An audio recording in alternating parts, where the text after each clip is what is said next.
วันนี้จะพาไปชมรถหรือว่าเครื่องไม้เครื่องมืออุปกรณ์ภายในร้านขายเกี่ยวกับ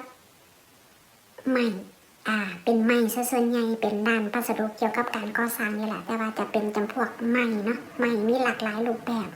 มีหลากหลายสไตล์ช่วงนี้เป็นช่วงซัมเมอร์จะพาไปว่าภายในร้านขายหรือว่าอุปกรณ์ที่เขาขายเกี่ยวกับไม้ในการก่อสร้างบ้านเรือนหรือว่า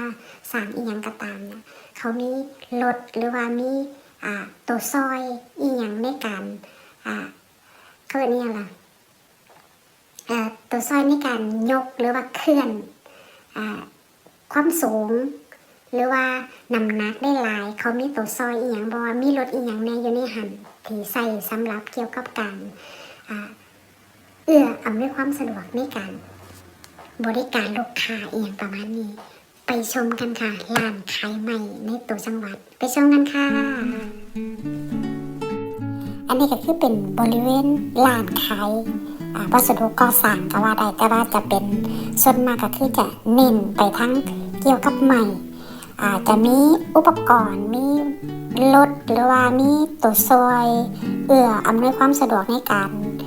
ยกย้ายหรือว่าในการรับของส่งของเองประมาณนี้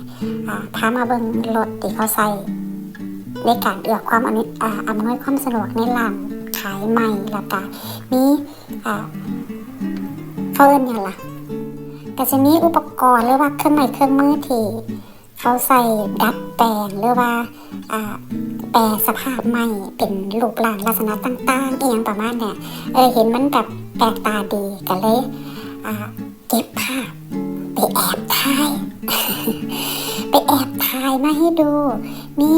รถที่เขาใส่ในร้านขายพวกเกี่ยวกับไม้ทั่วๆไปเนาะก็จะเป็นรถประมาณนี้แหละแล้วก็จะมี